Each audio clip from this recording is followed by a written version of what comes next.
तुम्ही रात्री एका तमाशाला जाता आणि अचानक त्यातली एक महिला स्टेजच्या मागे जाते. जवळपास अर्धा तासानंतर ती परत येते, पण यावेळेस ती थोडी बारीक दिसते, म्हणजेच तिचं पोट आत गेल्यासारखं वाटतं. तुम्ही याच्याकडे दुर्लक्ष करता, पण कार्यक्रम संपल्यानंतर तुम्हाला कळतं की त्या बाईने मागे जाऊन एका बाळाला जन्म दिला.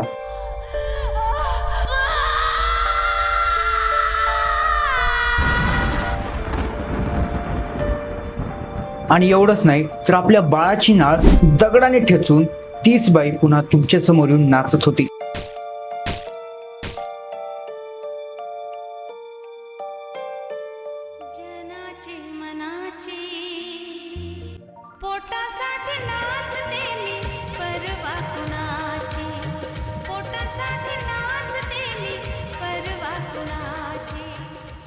आज महाराष्ट्रात लावणी म्हटलं की अनेक नावं डोळ्यासमोर येतात, पण त्या काळात जेव्हा तमाशा म्हणलं जायचं तेव्हा फक्त एक नाव डोळ्यासमोर यायचं, ते म्हणजे विठाबाई नारायण गावकर.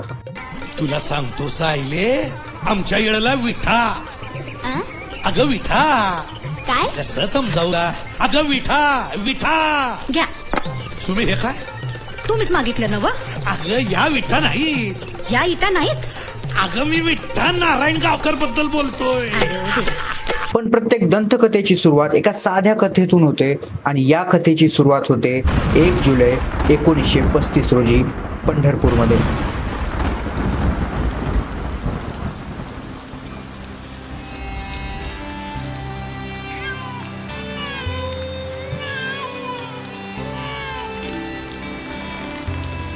आमची विठाबाई.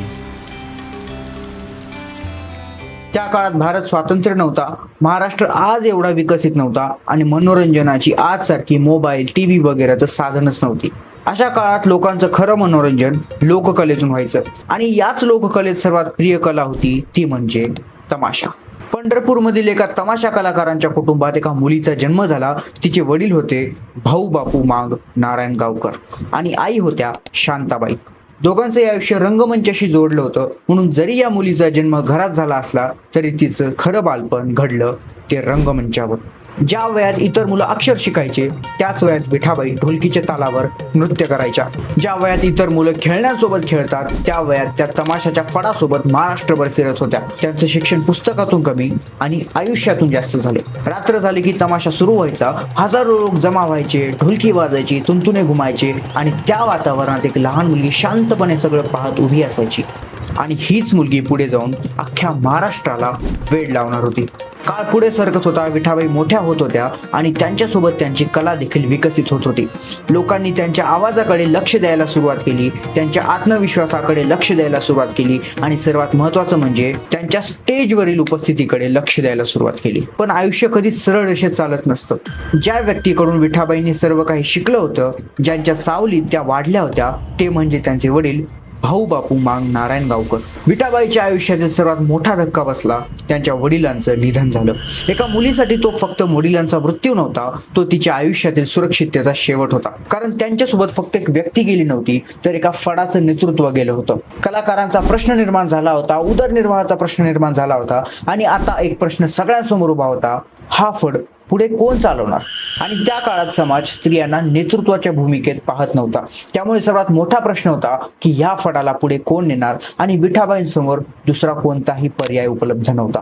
त्यांना फडाला स्वतः पुढे न्यावंच लागलं होतं, त्यांना पुढे यावंच लागणार होतं, आणि फडाचं नेतृत्व करावंच लागणार होतं. पण विठाबाईच्या आयुष्यातील सर्वात मोठी परीक्षा अजून बाकी होती, कारण पुढच्या काही वर्षात हीच मुलगी महाराष्ट्राच्या कानाकोपऱ्यात पोहोचणार होती, आणि एक दिवस तिला तमाशा सम्राज्ञी म्हणून ओळखलं जाणार होतं. ते वडिलांच्या निधनानंतर त्यांनी फक्त फडाची जबाबदारी स्वीकारली नव्हती, तर आपल्या आयुष्याची एक वेगळी दिशा ठरवली होती. याच काळात विठाबाईंचं मारुती सावंत यांच्याशी लग्न झालं. पण विठाबाईंसाठी मागे वळून पाहणं हा पर्यायच नव्हता.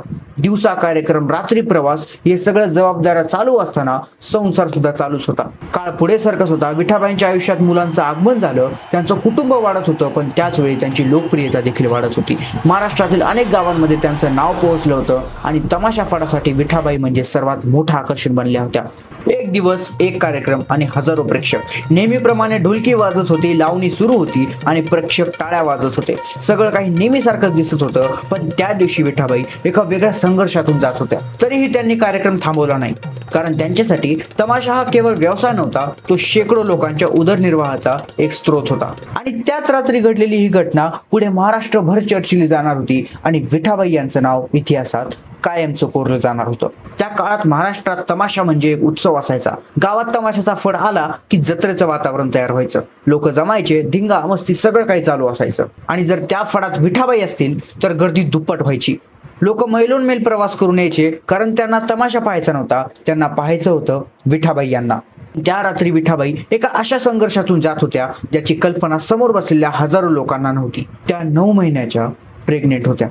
तरीही कार्यक्रम सुरू होता, कारण त्या काळात तमाशा फक्त कला नव्हती, तो अनेक कलाकारांच्या पोटा पाण्याचा आधार होता. कारण एका रात्रीचा जरी कार्यक्रम रद्द झाला असता तर अनेक घरातल्या चुली विझल्या असत्या.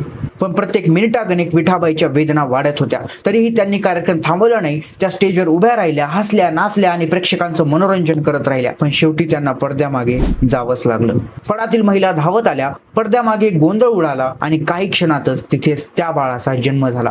तमाशा विश्वात वर्षानुवर्षे अशी गोष्ट सांगितली जाते की त्या परिस्थितीत, त्या वेळात, त्या आणीबाणीच्या काळामध्ये विठाबाईने स्वतःच्या हाताने त्या बाळाची नाळ दगडाने ठेचली होती, म्हणजेच वेगळी केली होती.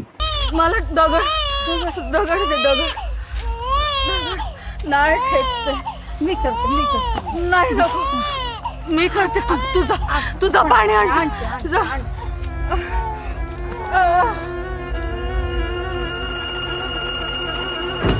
कोणत्याही स्त्रीसाठी हा आयुष्यातील सर्वात कठीण क्षणापैकी एक असू शकतो. पण विठाबाईंची कथा इथे संपत नाही, ती इथून सुरू होते. कारण काही वेळानंतर जिथे कुणीही विश्रांती घेतली असती, कुणीही कार्यक्रम थांबवला असता, तिथे विठाबाई पुन्हा स्टेजवर आल्या आणि त्यांनी लावणी पुन्हा सुरू केली. कदाचित त्या रात्री उपस्थित असलेल्या लोकांना तेव्हा या घटनेचं महत्त्व समजलं नसेल, पण इतिहासाला समजलं, लोककलेला समजलं आणि सर्वात महत्त्वाचं म्हणजे या महाराष्ट्राला समजलं. त्या रात्रीनंतर विठाबाई फक्त एक कलाकार राहिल्या नाही, त्या जिद्दीचं प्रतीक बनल्या, त्या समर्पणाचं प्रतीक बनल्या आणि त्या संघर्षाचं सुद्धा प्रतीक बनल्या. काळ पुढे सरकत गेला. विठाबाईंची लोकप्रियता आकाशाला भिडली. जत्रा असो, उत्सव असो किंवा मोठा तमाशा महोत्सव असो, लोक फक्त एक प्रश्न विचारायचे, विठाबाई आलत का? त्यांच्या कार्यक्रमासाठी लोक तासनतास रांगेत उभे राहायचे. काही लोक फक्त त्यांची एक झलक पाहण्यासाठी गर्दीत उभे राहायचे. त्यांच्या आवाजात ताकद होती, त्यांच्या अभिनयात आत्मविश्वास होता आणि त्यांच्या उपस्थितीत एक वेगळीच जादू होती. आणि यानंतरच महाराष्ट्राने त्यांना एक नाव दिलं, तमाशा सम्राज्ञी. हे फक्त एक टोपण नाव नव्हतं, हा त्यांच्या कलेचा एक सन्मान होता, हा त्यांच्या संघर्षाचा एक सन्मान होता आणि त्यांनी तमाशा क्षेत्रात दिलेल्या योगदानाचा सन्मान होता. पुरस्कार येऊ लागले, सन्मान मिळू लागले, मान्यवर व्यक्ती त्यांचं कौतुक करू लागल्या. असं वाटत होतं की विठाबाईंचा प्रवास फक्त आणि फक्त यशाकडे चालला. पण आपल्याला इतिहास सांगतो की प्रत्येक साम्राज्याचा एक सुवर्ण काळ असतो आणि त्या सुवर्ण काळानंतर एक उतार नक्की येतो. वर्ष पुढे सरकत होती, महाराष्ट्र बदलत होता, मनोरंजनाची साधनं बदलत होती आणि त्याच काळात पिक्चर सुद्धा इंट्रोड्यूस झाले होते. आणि याच बदलाचा परिणाम विठाबाईंच्या आयुष्यावरही होऊ लागला होता. एकेकाळी ज्या फडांसमोर हजारोंची गर्दी जमायची, तिथे आता रिकाम्या जागा दिसू लागल्या होत्या.